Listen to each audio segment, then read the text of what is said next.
Olá, muito boa noite a você. Eu sou Adalberto Piotti e seja bem-vindo ao Cenário Econômico pela TV Brasil, com emissoras públicas de todo o país, diretamente dos estúdios da B3, no centro da cidade de São Paulo. Vamos aos destaques do programa de hoje, com o índice de atividade econômica do Banco Central surpreendendo e trazendo um índice bem positivo. Vamos lá. A prévia do PIB do Banco Central cresceu pelo segundo mês consecutivo. No mês passado, esses dados são relativos a julho. Em junho, nós tivemos um crescimento exponencial muito importante, mas o problema é que em maio houve um recuo muito forte por causa da greve dos caminhoneiros. Esse segundo mês consecutivo quer dizer que superou-se de vez os problemas da greve dos caminhoneiros lá no mês de maio. No ano, o acumulado já é de 1,19%. É um crescimento pequeno, mas a gente está falando de um acúmulo de crescimento importante, levando-se em conta a atual conjuntura, claro. E nas previsões da economia, aí sim, olhando para um cenário mais de longo prazo, no final deste ano, continua havendo uma previsão de queda do Produto Interno Bruto para o final do ano no Boletim Focus do Banco Central. Os mercados de Ibovespa positivo, uma queda do dólar importante, e no estúdio uma perspectiva de emprego agora para o quarto trimestre. Uma nova pesquisa da Manpower Group que mostra que é uma possibilidade de contratação agora no último trimestre, e não é só contratação por causa do final do ano sazonal, não. É uma contratação real, uma geração real de emprego nesse final de ano. Tudo isso no cenário econômico que já está no ar.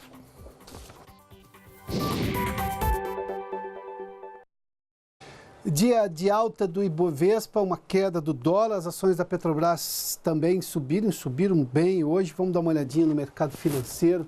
Está aqui, olha, o Ibovespa subiu 1,80%, se aproximou dos 80 mil pontos. A gente estava falando dia desses em 84 mil pontos, 85 mil pontos, 74, perdão. E agora está voltando aí os 80 mil pontos com 79.788 pontos.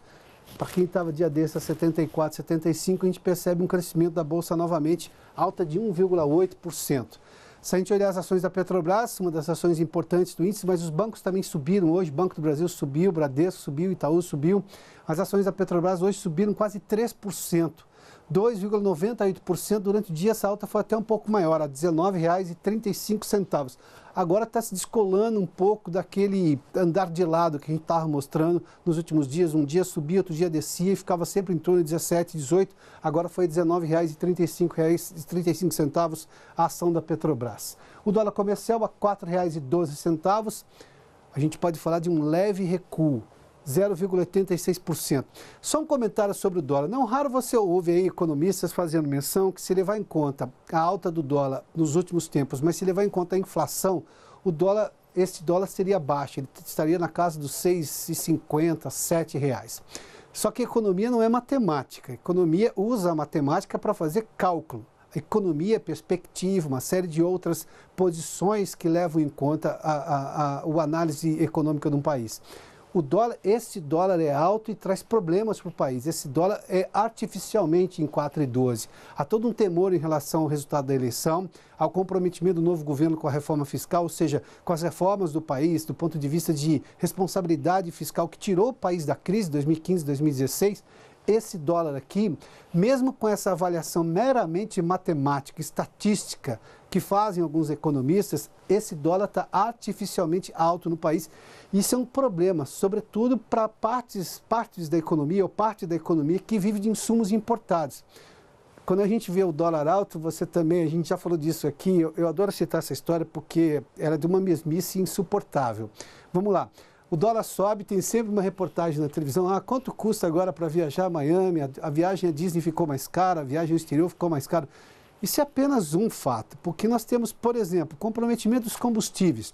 Hoje são todos, o petróleo obviamente é uma commodity internacional, é cotado em dólar e nós pagamos o dólar ao dólar do Brasil, ou seja, o efeito câmbio pesa aqui no transporte público, na gasolina que você põe no seu carro, no transporte de cargas, porque a maior parte das cargas brasileiras é feita por caminhão, ou seja, tudo que você consome de alguma maneira passa por caminhão. Se eu tenho um custo mais alto do combustível, isso obviamente pode repassar para o preço dos produtos. Uma série de outras coisas é interferida justamente pela alta do dólar. Ou seja, o efeito viagem, que obviamente sofre influência do dólar, é apenas uma pequena coisa desse aumento que nesse momento está assim, está artificial esse dólar. Esse dólar está muito mais alto do que deveria estar em condições normais de temperatura e pressão da economia brasileira. Bom, vamos falar um pouquinho agora sobre o índice de atividade econômica do Banco Central é a prévia do PIB, ou uma espécie de prévia do PIB. Nós temos dois medidores do PIB, um do Banco Central, um da Fundação Getúlio Vargas, que é o monitor do PIB, e, claro, o PIB oficial, que é medido pela Fundação Getúlio Vargas.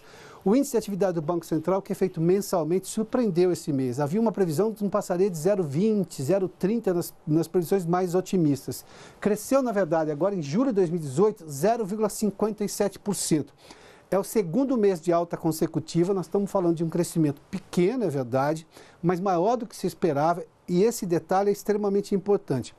Nós vamos ver daqui a pouco, numa tela que nós preparamos um gráfico, que a economia brasileira de janeiro até julho tem um sobe e desce importante.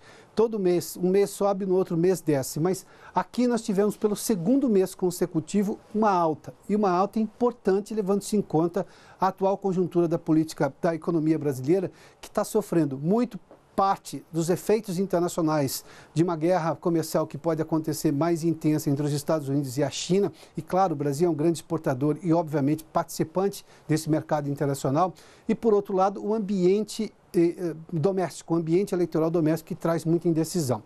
Se a gente fizer um comparativo deste julho com julho do ano passado, o crescimento foi ainda maior, de 2,56%.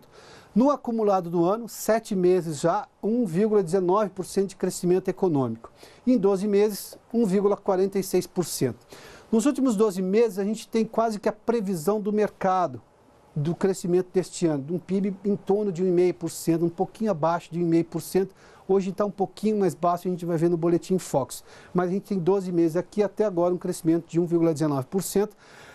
Há uma previsão otimista e uma previsão não tão otimista em relação à economia deste ano. Passada a eleição, muitos investimentos podem acontecer no país ou não, ou segurar-se um pouco mais até saber qual vai ser a postura do novo governo, que vai estar decidido ou no começo de outubro, se for decidido em primeiro turno, ou até o final do mês de outubro, se for decidida a eleição presidencial no segundo turno. Vamos seguir agora para dar uma olhadinha nesse gráfico. Eu falei do vai e vem da economia desse começo de ano. Aqui nós estamos de janeiro a julho. Está aqui o crescimento de 0,57% neste mês. Começamos com um recuo de 0,66%, previsível, até porque janeiro é um mês que normalmente a economia é um pouco mais fria. Cresceu em março para 0,28%, ou seja, menos 0,66%, mais 0,28%, outra queda depois em março de 0,57%, ou seja, janeiro, fevereiro, março. Abril voltou a subir, 0,58%. Está aqui, olha, é sempre um sobe e desce. Depois em maio, por causa da greve dos caminhoneiros, uma queda muito forte, de 3,35% da economia.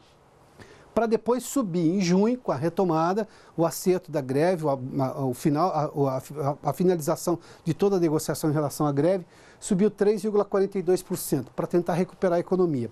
A grande expectativa era exatamente o mês de julho. Viria negativo? Não.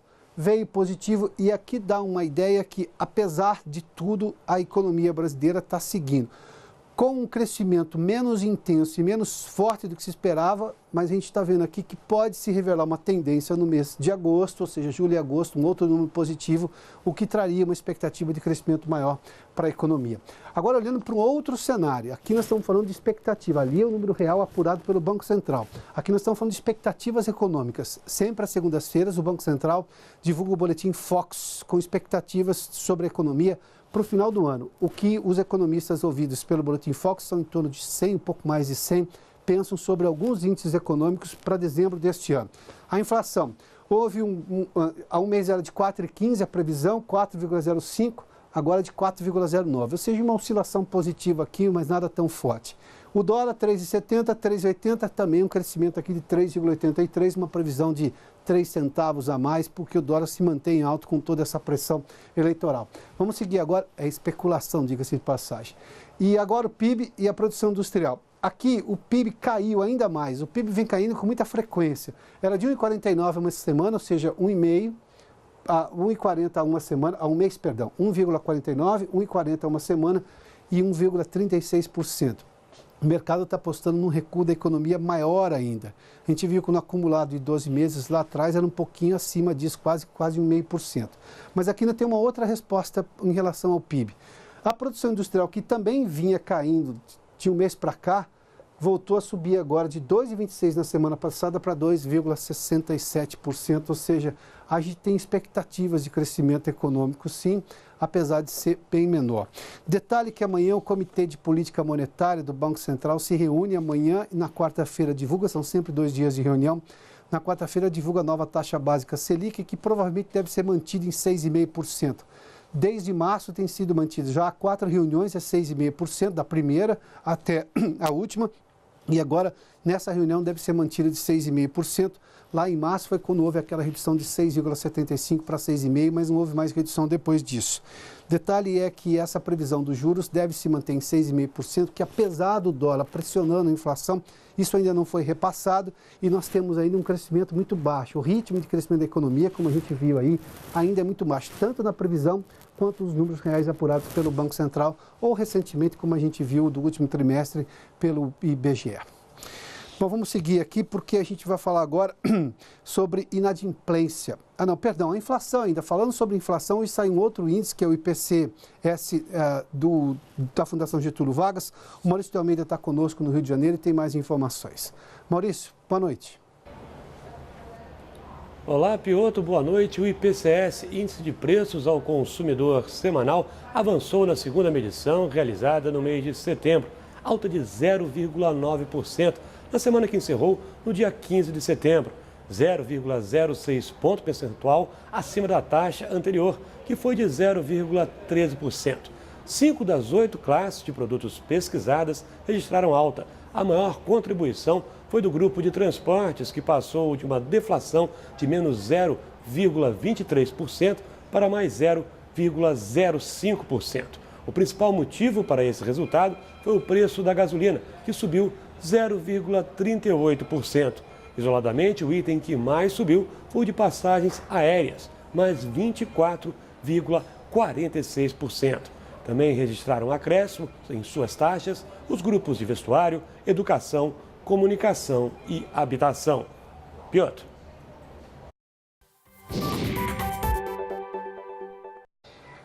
Muito obrigado, Maurício. Bem-vindo novamente.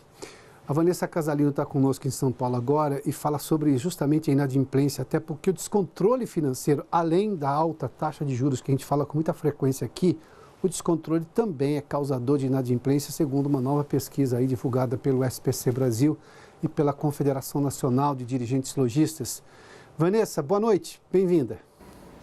Oi, Piotr, obrigada. Boa noite para você, boa noite a todos. A pesquisa mostra que 6 em cada 10 brasileiros inadimplentes, ou seja, que não estão conseguindo pagar as dívidas, têm pouco conhecimento sobre a própria renda, o que inclui aí salários e outros rendimentos. 45% dizem saber pouco ou quase nada sobre o valor das contas básicas que pagam, como água, luz, telefone.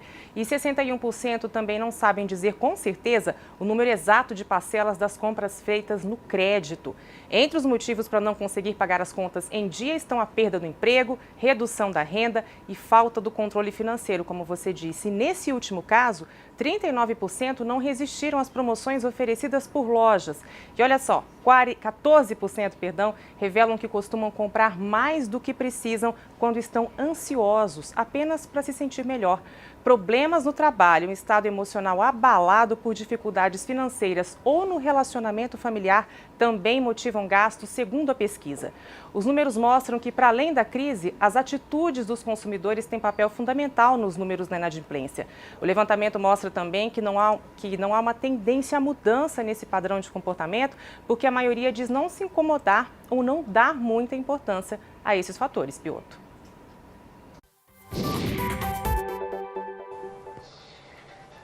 Mas com a economia, não querendo explicar a razão na inadimplência das pessoas, mas quando a economia sobe e desce com muita frequência, tira, por exemplo, o chão das pessoas. Um investidor reclama disso, por que um consumidor não reclamaria? A instabilidade nunca é positiva na economia, porque tira a capacidade de previsão, de fazer previsão, a previsibilidade das pessoas em relação ao futuro. Ou mexe na expectativa, para ser mais claro. Bom, vamos fazer um intervalo, daqui a pouco a gente fala sobre a expectativa de emprego agora nesse finalzinho de ano, porque nós estamos precisando. Logo depois do intervalo. Já de volta com o cenário econômico e para falar sobre perspectiva de emprego. Agora, para este final de ano, teve uma nova pesquisa da Manpower Group, que fez exatamente a pergunta a vários empresários no país todo em relação à expectativa do emprego neste final de ano. Para você ter uma ideia, a amostra foi de 850 empregadores no país, estamos falando de pequenas empresas, microempresas, médias empresas, grandes empresas, ou seja, a amostra é bem ampla e foi consultado e chegou-se à conclusão que 16% deles prevêem aumento das contratações no último trimestre agora do ano. O Nilson Pereira está conosco. Nilson, seja bem-vindo aqui ao cenário econômico. Tem sazonalidade disso? Óbvio, sempre no final de ano eu tenho contratação provisória. Ali até o final do ano, às vezes até um pouquinho de janeiro, dependendo do setor. Mas isso é sazonalidade ou é contratação real, ou seja, de aumento, de crescimento da economia? Tem um pouco da sazonalidade, mas na realidade é o aumento da economia, porque o principal setor que está prevendo crescer é a indústria e serviços. Se fosse pela sazonalidade, a gente teria um indicador, está positivo, mas muito mais no comércio. Então, acho que tem esse dado positivo, não só que 16 pretende contratar, mas o setor da indústria é o que está puxando esse número. Ou seja, indústria, e isso é exatamente o emprego que normalmente é muito associado à carteira assinada, ou seja, você não tem muita informalidade no setor, você tem, é normalmente um emprego que remunera melhor, com mais benefícios, essas coisas todas, é o que se chama de emprego com qualidade, né? Com valor agregado. E aí é um emprego também de médio e longo prazo. Né? A indústria nunca contrata para ficar 30 dias lá. Exatamente. Então, não é só a sazonalidade. E o que é interessante também, que 68% das empresas, elas estão neutras. É um número alto, mas por que essa neutralidade? Porque está esperando a definição de um cenário político e econômico. 60%? 68%. Quase 70%. Está falando de 7 em cada 10. Exatamente. 2/3, né? Hoje estão dizendo, não vou contratar, mas também não vou reduzir meu quadro. Está no compasso de espera. E é nitidamente uma situação que as empresas, os empresários estão esperando essa definição. Eu tendo a acreditar que se ele dissesse vou demitir, isso estava mais bem formado na cabeça dele. A neutralidade sugere que eu só estou esperando um sinal porque eu estou disposto a crescer, estou disposto a investir, é isso? Meramente um sinal positivo? É essa leitura que a gente faz, considerando que a indústria, que é a área de serviços, o agronegócio, são essas áreas que estão mais positivas, é essa leitura que a gente tem feito. Ou seja, é uma neutralidade com viés positivo e não negativo, é isso? Exato. A gente faz essa pesquisa há anos, né? E nos últimos 4 trimestres, ela está muito mais positiva. Entre o ano de 2015 até o 2016, meados de 2016, tinham muito mais empresas dizendo que iam demitir do que contratar. Então, algo que a gente já vem observando, essa tendência de melhora, né, de neutralidade. E, de certa forma, isso está refletindo um pouco na criação de empregos. A gente ainda não gera novos empregos na necessidade que a gente tem para reduzir o desemprego, mas se a gente observar os dados do CAGED desse ano, sistematicamente ele tem apresentado um dado positivo. Muito pequeno, mas positivo. A mudança da curva é consolidada, né? Exatamente. Nós temos um cenário de fechamento de vagas a toda hora. E de esse ano para cá já está quase neutro, a pesquisa já vem indicando essa melhora, essa tendência, e que a gente espera sim que a partir do próximo ano a gente tenha essa criação de empregos, ou que essa pesquisa comece a refletir também no dado do desemprego oficial. Nilson, tem um dado aqui que é um comparativo por região da pesquisa de vocês. Eu tive um bom tempo para olhar tudo isso e vou trazer alguns questionamentos. A cidade de São Paulo, por exemplo, a expectativa de geração de emprego com ajuste de sazonalidade é de 2 pontos aqui. Não sei se são percentuais ou não, mas enfim. O estado de São Paulo é de 8, pode ser até de 11. Ou seja, tem uma diferença muito clara entre a região metropolitana ou a cidade. Nós temos uma região extremamente onde eu tenho mais gente, mas o interior já há anos tem mostrado uma recuperação de emprego, uma geração de economia muito mais intensa do que a capital. Isso porque estava vinculado também ao agronegócio. Faz 2 anos que o agronegócio ele tem sido o nosso impulsionador da nossa retomada econômica também. Aí eu vejo que o estado de Minas tem uma situação muito parecida, ou seja, o estado do Paraná a mesma coisa, mas tem um estado aqui, ou seja, todos esses de crescimento.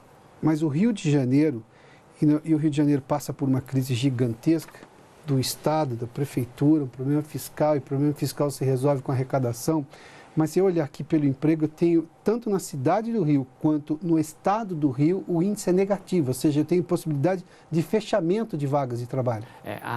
O índice negativo quer dizer, mais empresas pretendem reduzir seus quadros do que contratar. E o porquê disso? Primeiro é a Lava Jato, né? Afetou diretamente a Petrobras. O estado do Rio é um estado que depende do oil and gas. A gente passou um momento de pré-sal, uma euforia, houve muito investimento em infraestrutura, na expectativa de se criar vagas de emprego, de se gerar negócios. A Lava Jato acabou encerrando esse ciclo e a própria Olimpíada, ela represou essa situação. Então, foi uma situação que foi represada. Passando os Jogos Olímpicos, que ainda deu algum alento para a cidade, a gente vive essa situação que vai demorar um pouco mais essa retomada. Porque ali eu tenho uma necessidade clara de determinado setor que passou por uma crise. E aí nós estamos falando de um problema de envolvimento com justiça, ou seja, ali eu tenho uma demora muito especial, muito localizada. Exatamente. Muito vinculada à dependência da Petrobras ou do setor de petróleo. Ou seja, as questões de violência da cidade, que são citadas com muita frequência, isso não tem afetado o emprego de forma não que a gente forte? Percebe, não é um dado que a gente checa com as empresas, a gente não verifica isso, mas não me parece, porque efetivamente as empresas, elas fizeram muito investimento, então o Rio hoje ele está preparado para essa retomada. O que acontece é que está demorando, né? Enquanto a Petrobras não se reanimar, se a gente for fazer um cruzamento do preço do petróleo, o quanto ele caiu da época do pré-sal para agora.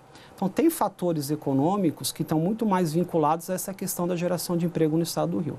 Agora, há setores da economia que estão mais pujantes. Você fez menção à questão do interior, porque o agronegócio é forte e o interior tem se demonstrado um lugar melhor para viver se a pessoa está querendo buscar emprego do que, por exemplo, regiões metropolitanas ou, sobretudo, as capitais. Mas há algum outro setor além do agronegócio? Você falou que a indústria tem possibilidade de contratação. Tem setores que estão despontando na economia, apesar dessa instabilidade toda? O serviço é um setor também que aparece positivo e ele vem com essa tendência, principalmente na área de atendimento. Então, com a questão, quanto mais tecnologia avança, mais a pessoa influencia na decisão do consumidor. Então, a área de serviços relacionada a atendimento ao cliente é um setor que tem crescido bastante também. Porque as pessoas estão procurando atendimento de qualidade, ser bem atendidas, é isso? É o diferencial, né? Hoje você vai na internet e você acaba comparando preços, mas você não consegue ainda comparar atendimento ou serviço. E é esse diferencial da pessoa, do atendimento, é o que as empresas têm buscado, que é a forma que ela tem de diferenciar o seu produto em relação aos demais. Mas posso supor que seja um atendente mais qualificado, porque normalmente a pessoa já se informou um bocado pela internet, ela vai precisar de um atendimento, quase uma mentoria para decidir a compra, é isso? Exatamente. Para usar uma expressão da moda agora. Exatamente. É um profissional muito mais qualificado e muito mais preparado, né? Então não é simplesmente um vendedor, é muito mais esse consultor. É isso que as empresas buscam hoje. Então, por isso que o setor de serviço na área de atendimento é o diferencial. Em qualquer parte da economia, em qualquer setor, desde um restaurante até um telemarketing, o atendimento é o que faz a diferença hoje e que atrai esse consumidor. Incrível que o setor está crescendo justamente uma área que as pessoas imaginavam que ia morrer por causa das compras online. Não é necessariamente isso que está acontecendo. Não, a gente não observa isso. A economia prega peças, né? Impressionante. Pois é, exatamente. Nilson, obrigado pela gentileza da entrevista. A gente que agradece a oportunidade, Piotr. Bom, nós temos uma previsão aí de crescimento, pelo menos uma oferta maior de empregos reais, de geração de emprego real, não necessariamente apenas os sazonais do final do ano, segundo essa pesquisa da Manpower Group, que você acompanha agora com o Nilson aqui no Cenário Econômico, que termina aqui. Obrigado pela sua companhia, pela audiência. Boa noite a você. Até amanhã.